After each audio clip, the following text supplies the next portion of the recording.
글로벌 경제, 한국 경제에 워낙 중요한 이슈죠. 우리가 연속으로 지금 특집 준비하고 있습니다. 트럼프 2.0 시대 마침내 열렸죠. 우리 시간으로 어제 오후에 트럼프 전 대통령이 미국 대통령 선거 승리를 선언했고 해리스 부통령도 승복을 했습니다. 미국 대선에 따른 불확실성은 거쳤지만 4년 만에 귀환하는 트럼프의 재집권의 시장의 파란도 예상이 되고 있습니다. 네, 트럼프 전 대통령은 자국 우선주의를 강력하게 외치고 있는데요. 그에 따른 국내 기업 영향, 그리고 증시 변동성에 따른 대응 전략까지 인사이트 얻어보는 시간 특집으로 마련했습니다. 세종대학교 경영학부 김대종 교수, 한국경제TV 신인규 기자와 함께합니다. 어서 오세요. 네, 김대중 교수님이십니다. 자, 일단 우리 뉴욕에 나가 있는 우리 김종학 특파원 연결을 해서 현지 분위기도 듣고 월가의 전망이라든지 어떻게 평가하고 있는지 한번 들어볼게요. 김종학 특파원 나와 있죠? 네, 전해주세요. 네, 나와 있습니다. 도널드 트럼프 전 대통령이 현지 시간 6일 개표 시작 7시간 만에 승리를 확정해 선언한 배경은 크게 세 가지로 좁혀집니다. 미국의 인종, 소득에 따른 극단적인 변화가 나타나고 있었고 바이든 행정부 집권 이후 팬데믹 여파로 인한 급격한 인플레이션, 이로 인해 저소득층에 쌓여있던 불만이 한꺼번에 반영된 선거라는 겁니다. 현재까지 도널드 트럼프 전 대통령이 292명의 선거인단을 확보해 당선 기준인 270표를 확보했지만 우편 투표를 포함한 최종 개표가 이루어져야 하는 상황입니다. 이런 추세라면 선거인단은 최종적으로 312명, 해리스 후보가 226명을 가져가는 압승이 예상됩니다. 이번 대선의 경합주에서 드러나듯 인구 유입이 상당히 달라져 있고 저소득층이 많은 도심과 고소득자가 많은 교외 지역에 대한 공략에서 갈렸다라고 볼 수 있습니다. 기본적인 바탕은 지난해부터 급격히 증가한 인플레이션으로 소득 하위 계층에게 큰 압력이 커진 것을 꼽을 수 있습니다. 어제 미 MBC 방송이 현지 시간 6시 투표 종료 직후 공개한 1차 출구조사에서 전국 유권자의 35%가 민주주의를 우려했고 다음으로 경제 문제를 가장 많이 우려한 것으로 나타납니다. 소득 수준에 따라 연소득 10만 달러 이상인 가구는 민주당에서 점유율을 기존보다 9%포인트 높였는데 연소득 10만 달러 이하인 중저소득층에서는 공화당이 12% 더 앞섰습니다. 특히 이러한 소득계층이 전체 유권자에서 차지하는 비율만 60%로 이번 투표에 미치는 영향이 가장 컸다고 볼 수 있습니다. 인종적으로 양극화한 것도 이번 선거의 큰 요인입니다. 초기 출구조사에서 민주당은 백인 외 유권자에서 의외로 지지를 많이 얻지 못했습니다. 백인 기준 해리스 지지율은 2020년 대비 5%포인트 상승에 그쳤는데 주된 공략 대상이었던 히스패닉과 라틴계 유권자, 특히 남성 유권자에서 두드러진 변화가 관측됐습니다.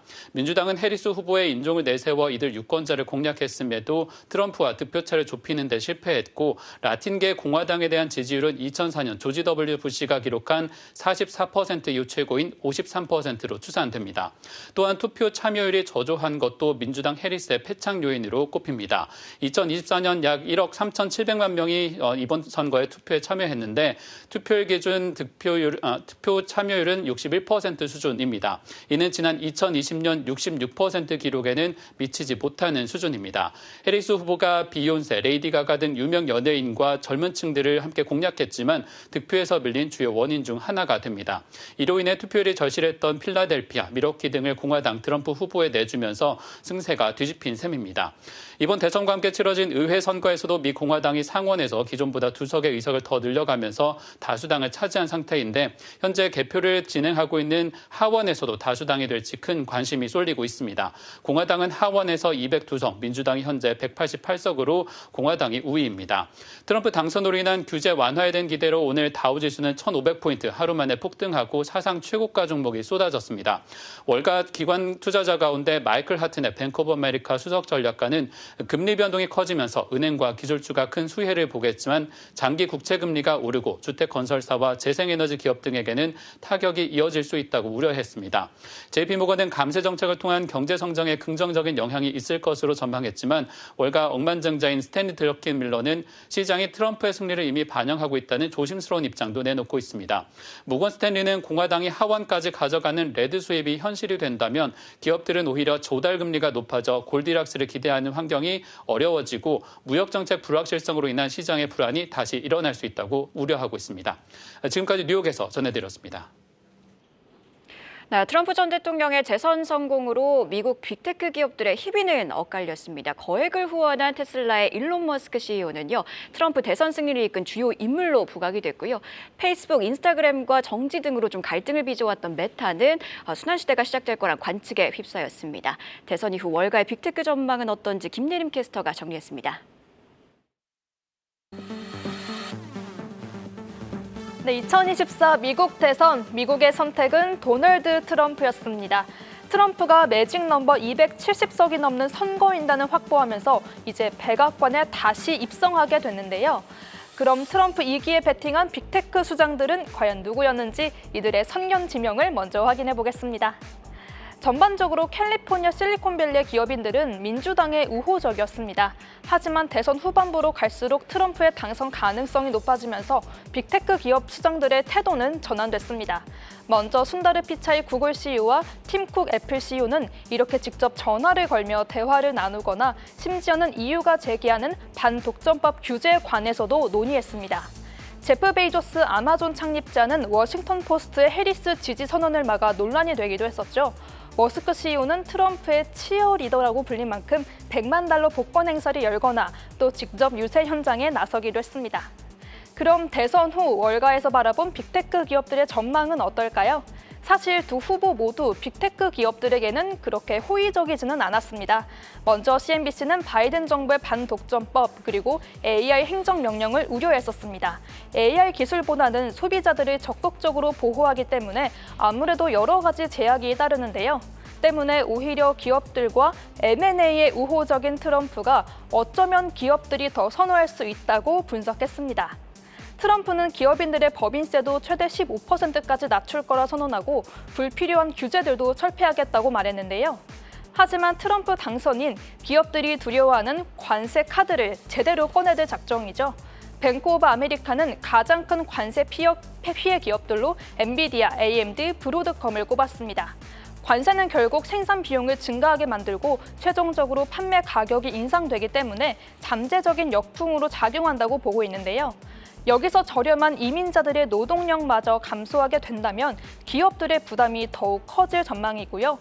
웨드부시에서도 트럼프의 관세와 중국에 대한 견제가 오히려 AI 혁명의 속도를 늦추고 빅테크 기업들에게는 독이 될 거라 분석했습니다. 필라델피아 반도체 지수의 상승률만 놓고 비교해 본다면 S&P 500과 비교했을 때 민주당 집권 시 51% 상승, 반면에 공화당 집권 시 38% 상승했습니다.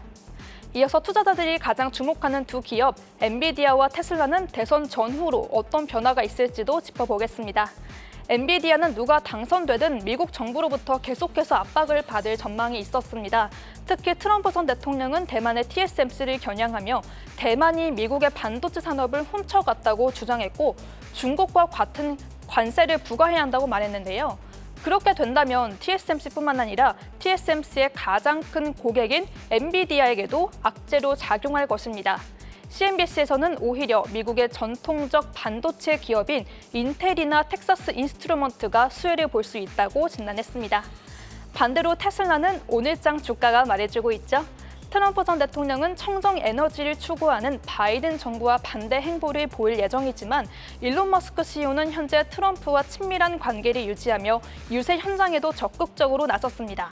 머스크가 트럼프에게 베팅한 이유는 내년에 캘리포니아와 텍사스에서 자율주행 차량, 로보택시 사업을 본격적으로 시작할 계획이기 때문입니다. 그러니까 완전 자율주행 FSD 사업의 승인을 수월하게 받고 규제를 피하기 위한 전략으로 트럼프를 선택했다는 분석이 나오는데요. 테슬라의 상승 모멘텀이 될 로보택시에서 좋은 성적이 나온다면 머스크가 이끄는 휴머노이드 로봇, 우주항공 산업도 더욱더 탄력을 받을 전망입니다. 이렇게 트럼프 당선 후 월가가 바라본 빅테크 기업들의 미래를 확인해 봤는데요. 과연 다시 돌아온 트럼프 시대, 트럼프 2기에서는 어떤 투자 전략을 세워야 할지 저희와 함께 꼼꼼히 확인해 보시기 바랍니다. 네, 일론 머스크가 천재인 것 같아요. 보험 하나 제대로 잘 들었습니다. 김여림 캐스터 수고 많았고요. 어제 굉장히 깜짝 놀랐습니다. 대선 결과가 이렇게 빨리 나올 줄을 몰랐고 이렇게 압도적인 표차로 트럼프가 당선될 줄은 몰랐는데 이 시장 역시 놀란 것 같습니다. 어제 3대 지수, 뉴욕의 3대 지수 모두 사상 최고치로 그렇게 마감을 했습니다. 자, 김대중 교수님 많이 오래 기다리셨습니다. 결국에 트럼프의 재선 성공으로 귀결이 됐죠.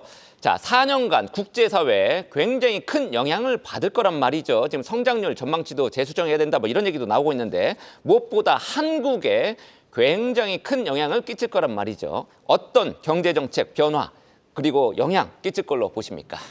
가장 중요한 이유는 이제 우리나라는 무역 의존도가 75%입니다. 수출과 수입이 GDP에서 차지하는 비중을 말하는데요. 대한민국은 세계에서 두 번째로 높습니다.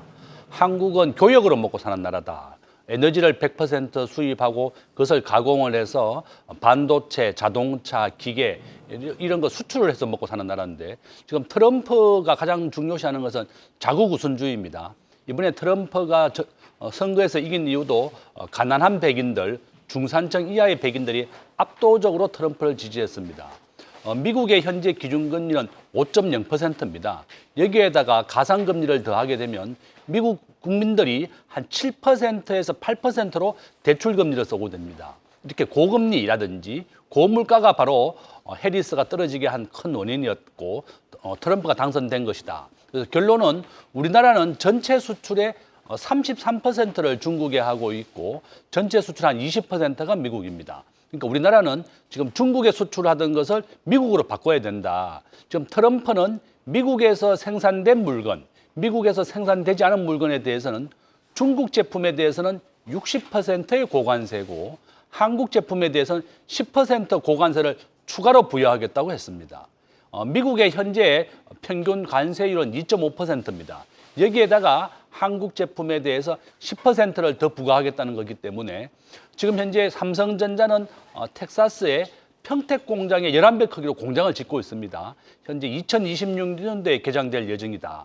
결론은 우리 대한민국 기업들이 미국의 현지 생산을 늘려야 되겠고 중국 부품을 줄여야 되겠다. 이것이 가장 중요하다 이렇게 말씀을 드립니다. 그럼 우리나라에서는 좀 많이 빠져나가는 거네요, 상대적으로. 그렇습니다. 올해 우리나라에 외국인 직접 투자 들어온 것보다 나간 게 2배나 많습니다. 2022년부터 지금까지 4배에서 3배 가까이 늘어났는데 바로 이런 이유 때문에 우리 대학생 취업률 45%밖에 안 됩니다. 우리나라가 법인세가 높고 워낙 규제가 많다 보니까 우리나라 기업들이 다 공장을 옮기고 있다. 미국과 베트남. 결론은 우리 정부도 미국과 함께 규제를 완화하고 법인세를 세계 평균으로 낮춰야 된다. 이렇게 말씀을 드립니다. 네, 이번에는 증시 이야기를 좀 해보도록 할 텐데 미국 증시는 연일 사상 최고를 기록하고 있는데 우리 증시는 좀 모습이 다릅니다.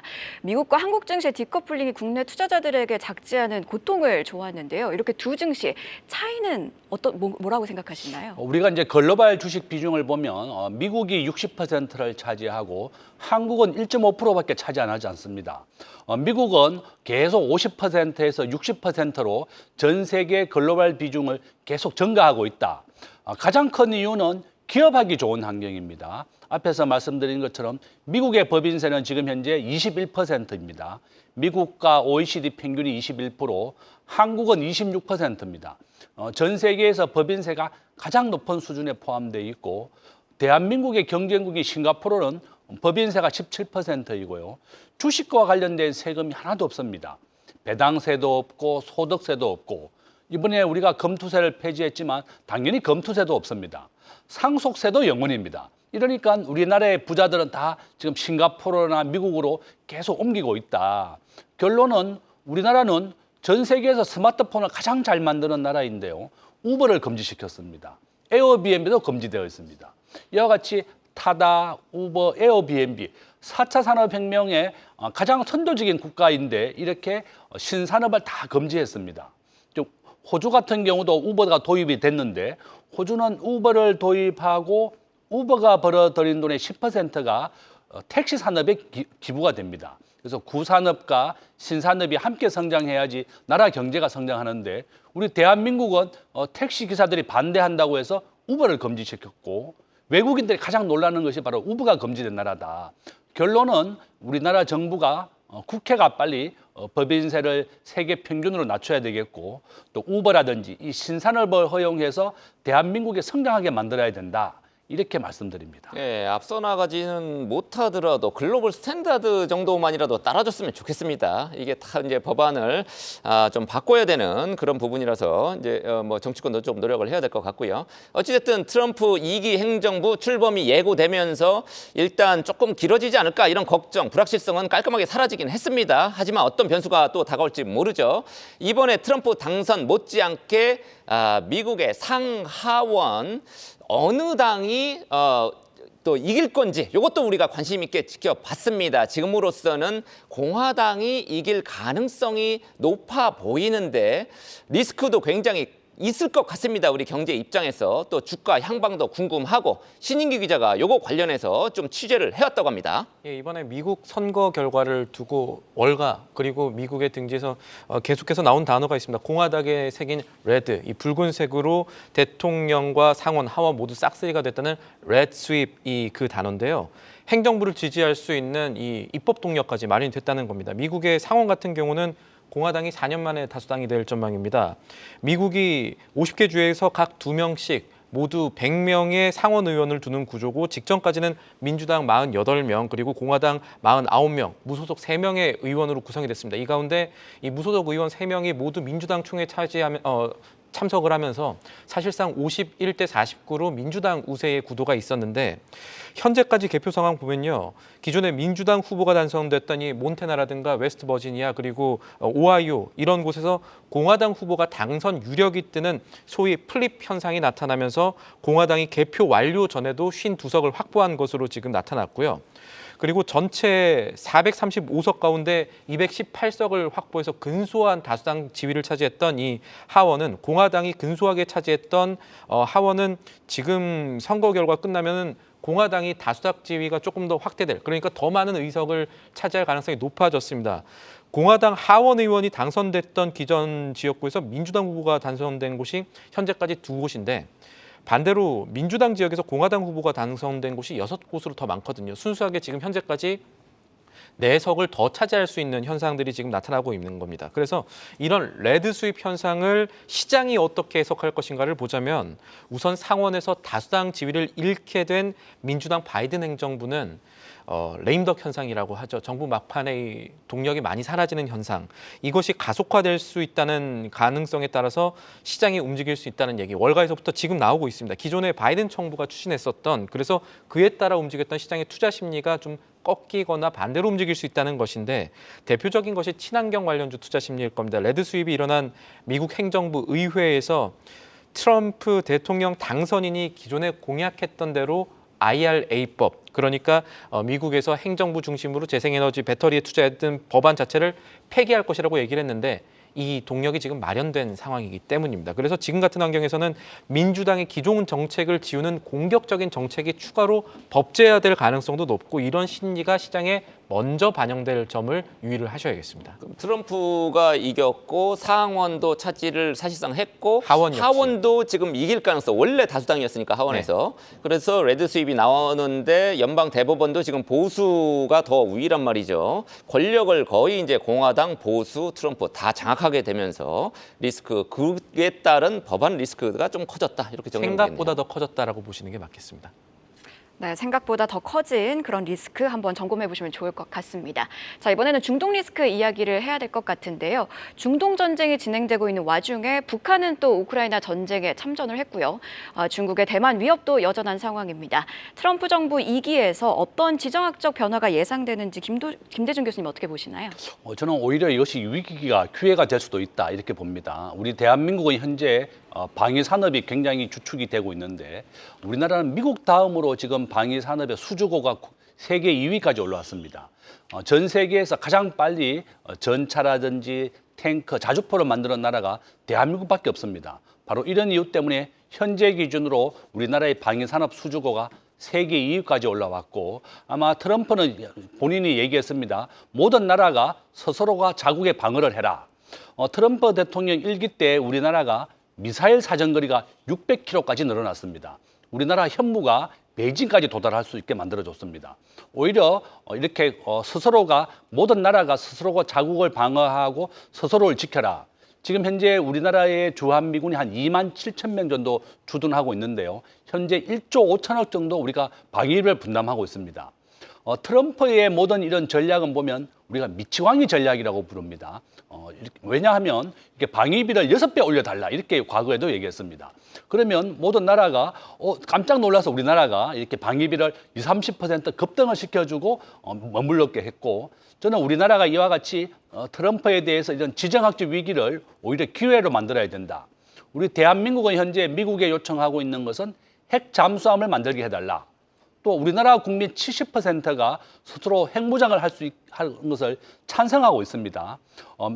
트럼프가 주한미군을 좀 철수한다든지 주둔비를 올려달라고 얘기한다 그러면 거기에 상응하게 주둔비를 올려주고 우리가 핵 잠수함이라든지 핵무장을 할 수 있는 그런 계기를 만드는 것도 아주 중요하다.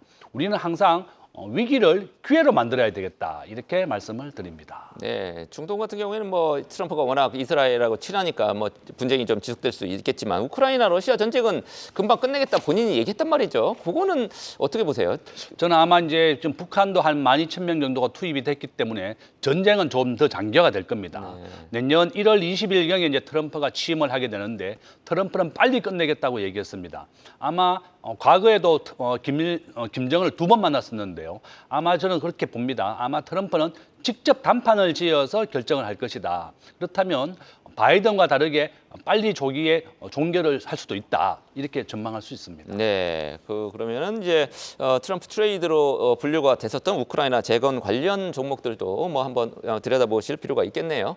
자, 우리 투자자들의 대응이 필요한 때죠. 간밤에 뉴욕 증시에서는 트럼프 트레이드 폭발을 했습니다. 관련해서 국내 증권사들은 수혜 업종과 종목 어떻게 전망하고 있는지 궁금하시죠? 박정원 캐스터 정리로 확인해 보시죠.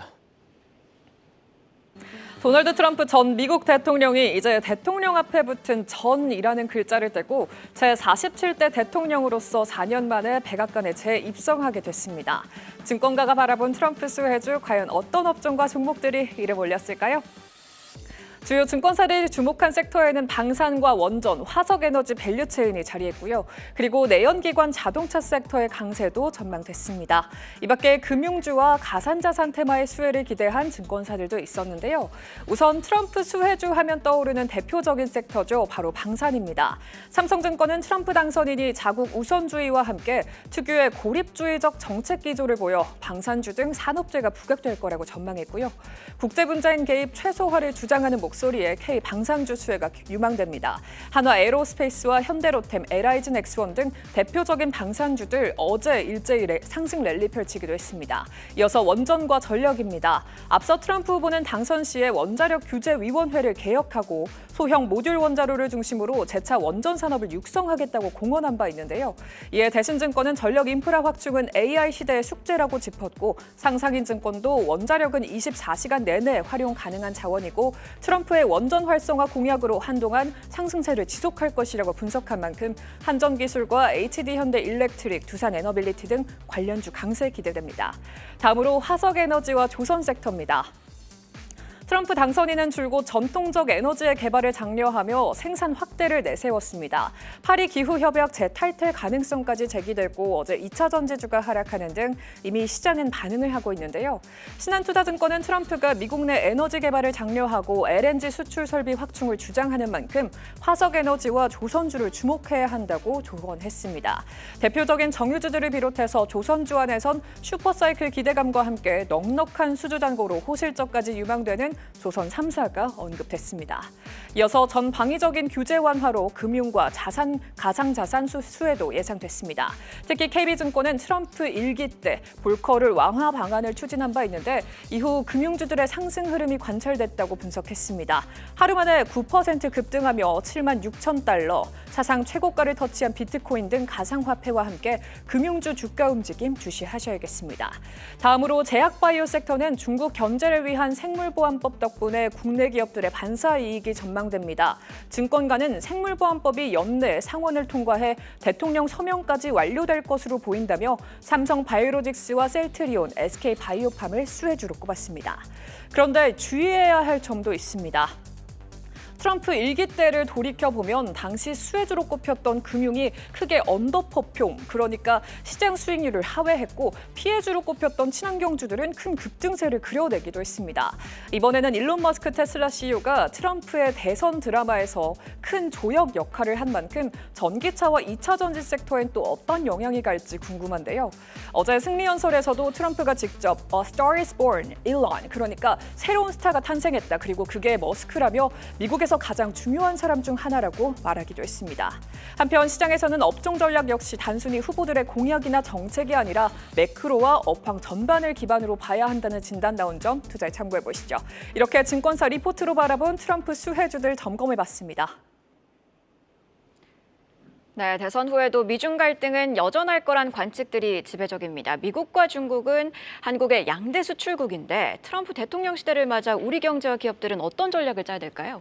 지금 현재 우리나라는 전체 수출의 33%가 중국이고 전체 수출의 20%가 미국입니다. 지금 트럼프는 미국의 공장이 있고 미국에서 생산된 것에 대해서는 관세를 부과하지 않겠지만 미국 이외에서 생산된 한국 제품에 대해서는 10%의 고관세를 부여하겠다고 그랬고 중국산 제품에 대해서는 60% 고관세를 부여하겠다고 했습니다.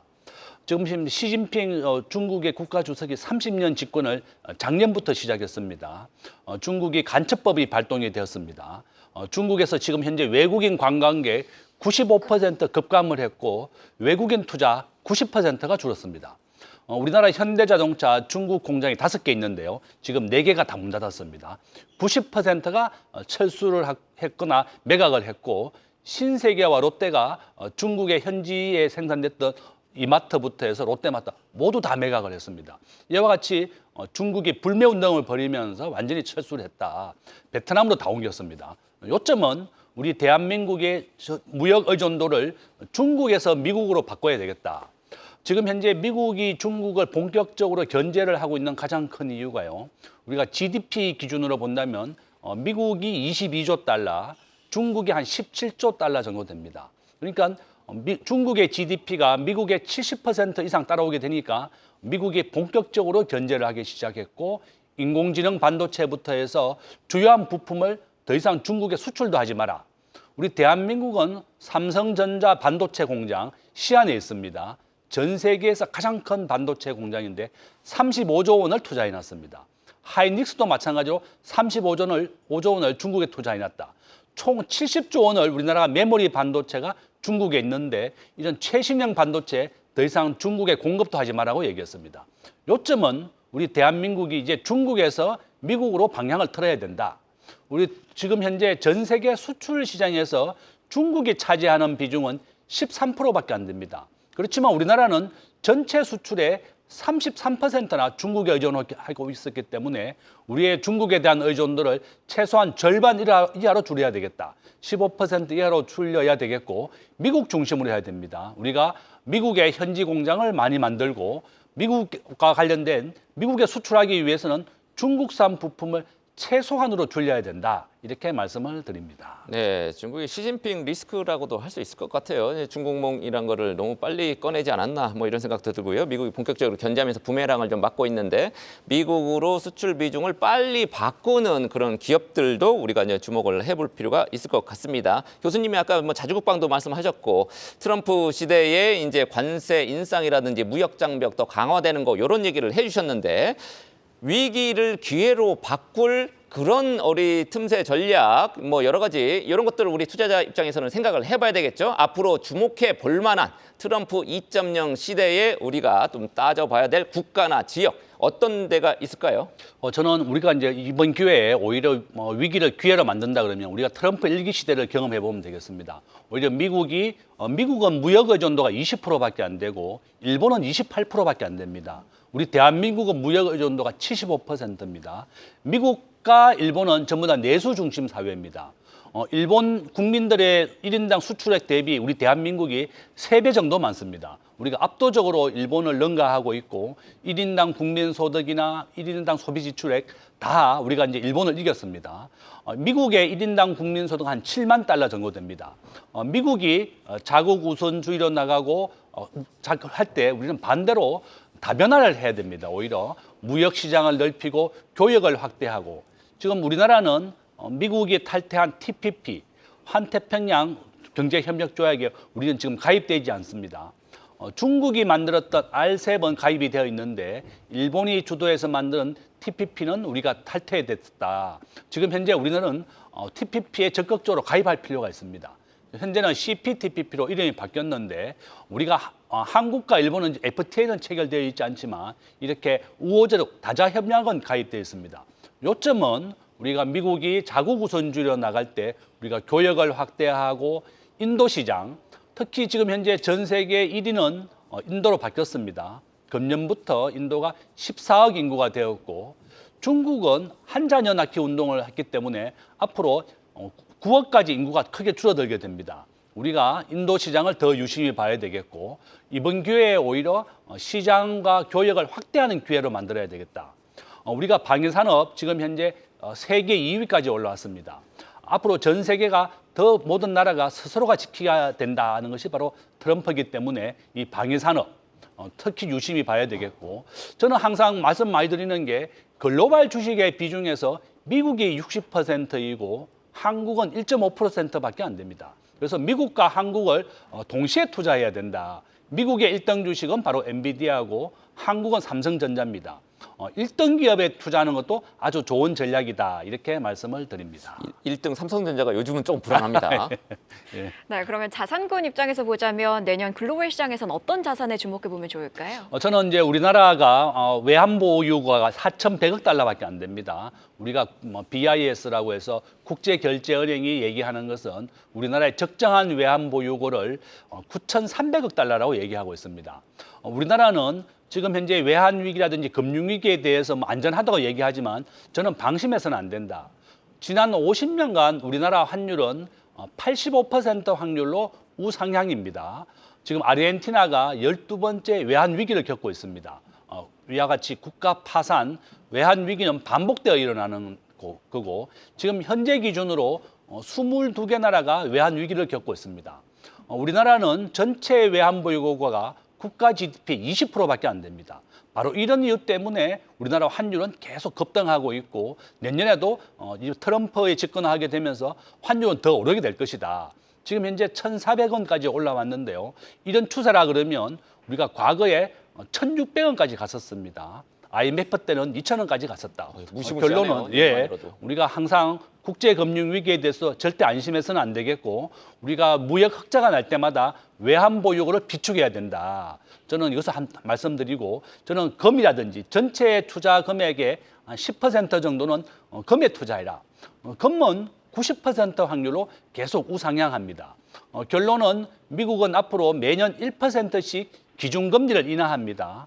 금년 말까지 4.5%, 내년에는 3.5%, 2026년에는 2.5까지 기준금리를 내리게 예고가 되어 있습니다. 그러면 우리나라 한국은행도 기준금리를 동반 인하해야 됩니다. 경기를 부양하고 또 경기를 살리기 위해서는 해야 된다. 요점은 미국이 기준금리를 인하하게 된다 그러면 이렇게 자산가치, 부동산이라든지 주식시장은 굉장히 좋아지는 겁니다.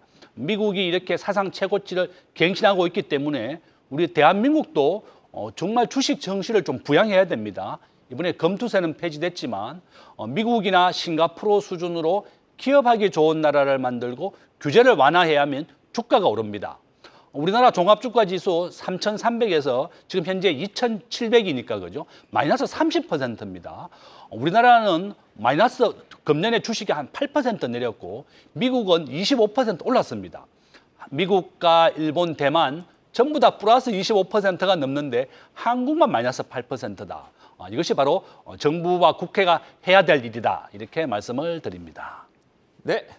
자, 코스피는 역사적으로 공화당이 집권할 때 더 높은 상승률을 기록했다. 이런 증권가 분석도 있었습니다. 자, 미국 대선 이후 국내 증시 역사적으로 어떤 양상을 보여왔는지 또 전망은 어떤지 신인규 기자가 정리해 주시죠.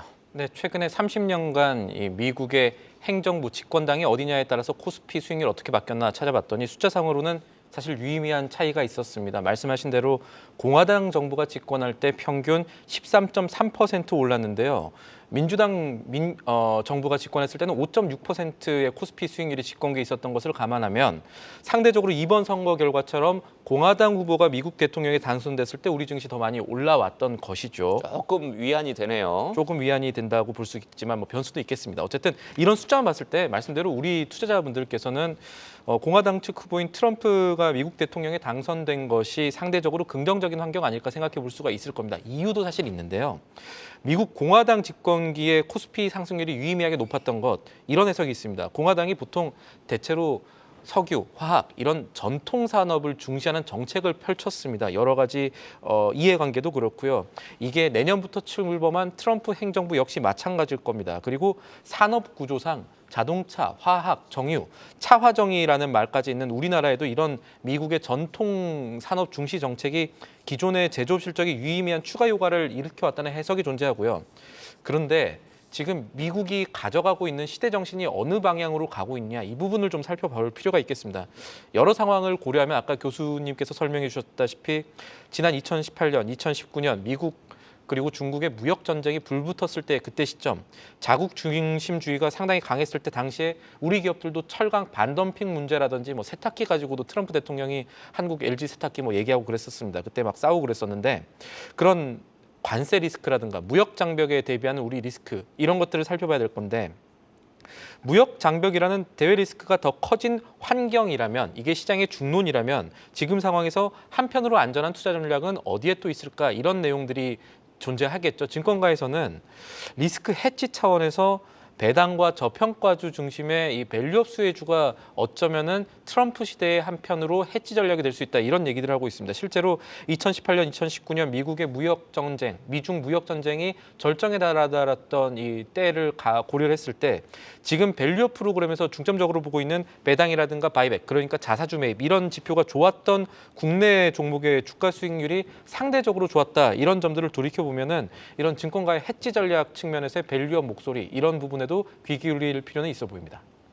네, 앞서 김대중 교수님께서 달러 이야기를 조금 해주셨는데 트럼프 재선이 확정되면서 전거래일 야간 거래에서 원달러 환율이 1,400원대로 올라섰습니다. 2년 만에 최고치입니다. 또 일각에서는 연내 환율이 1,420원까지 오를 수도 있다. 이런 부담스러운 전망들이 나오고 있는데요. 내년 원달러 환율 전망 어떻게 보고 계신가요? 저는 아마 크게 오를 수 있습니다. 우리가 미국이 기준금리를 인하하게 되면 환율이 원래 안정돼야 되는데요. 지금 트럼프는 강달러, 미국 중심입니다. 미국이 먼저 잘 살고 미국이 먼저 잘 돼야 된다. 바로 이런 이유기 때문에 우리가 코로나 시기에 1,450원을 돌파한 적이 있었습니다. 저는 우리나라가 항상 국제금융위기에 취약한 나라입니다. 무역 의존도가 75%입니다. 수출과 수입으로 먹고 사는 나라인데 우리나라 전체 외환 보유고 4,100억 달러밖에 안 됩니다. 또한 우리나라 한국은행에 있는 전체 외환 보유고 중에 현금은 3%밖에 안 됩니다. 당장 동원을 하려고 해도 동원할 돈이 없습니다. 우리나라 전체 외환 보유고 중에 지금 현재 한 40%는 미국의 국채, 미국의 정부 기관채, 미국의 회사채 중심으로 운영되어 있고 현금은 3%, 뭐 금도 조금 있습니다. 결론은 우리가 환율을 안전하게 방어할 수 있는 외환 보유고 자체에 현금이 없다는 것이다. 바로 이런 이유 때문에 환율은 저는 이런 추세라 간다면 1,450원을 넘을 수 있을 것이다. 아마 다시 한번 갱신하게 될 것이고 우리 정부나 한국은행이 가장 중요시하고 해야 되는 일은 국제금융위기로부터 한국을 지켜야 되는 겁니다. 앞으로 우리나라의 무역 흑자가 발생할 때마다 이 외환보유고를 지금 현재보다 2배 이상 늘려야 됩니다. 우리가 국제결제은행이 9,300억 달러가 적정한 외환보유라고 이미 제안을 했습니다. 지금 제가 앞에서 말씀드린 것처럼 22개 나라가 외환위기를 겪고 있고 12번째 아르헨티나가 파산을 했습니다. 우리나라가 아시아에서 가장 취약한 외환위기를 겪을 수 있는 나라이기 때문에 외환위기를 비축해야 되겠고 저는 우리나라가 교역으로 먹고 사는 나라입니다. 바로 이런 이유 때문에 우리가 금융을 안전해야 된다.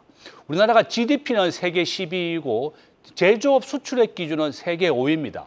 국제금융에서 우리 원화가 결제되는 순위는 0.1%로 35위권입니다. 이렇게 우리나라가 금융에 대해서는 아주 취약하다. 바로 이런 이유 때문에 환율은 저는 가장 많이 과거보다 더 오를 것이다. 1,450원까지 저는 갈 수도 있다.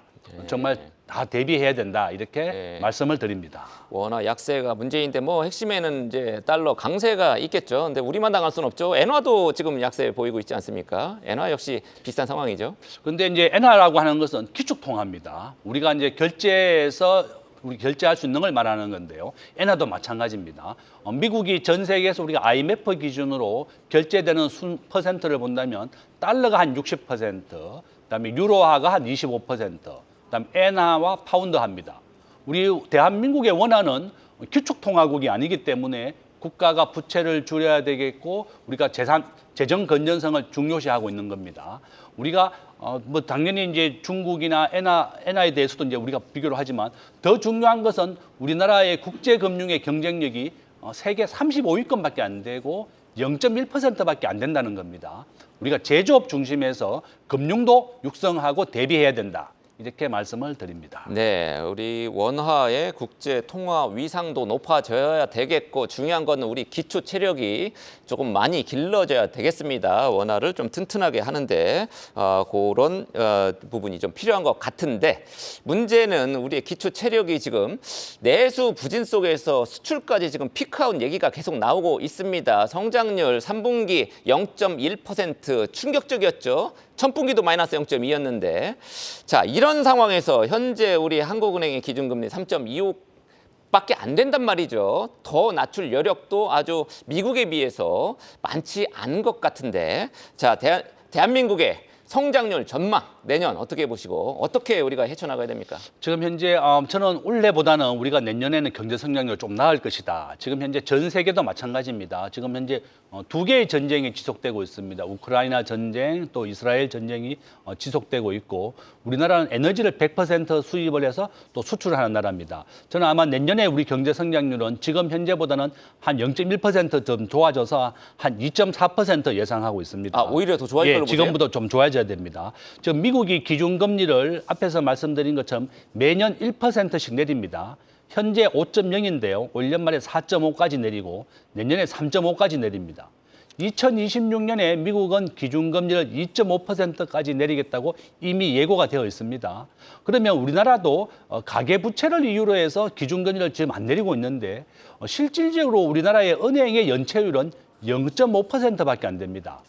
집값이 오르고 있는 이유는 정부가 꾸준하게 집을 공급해야 되는 겁니다.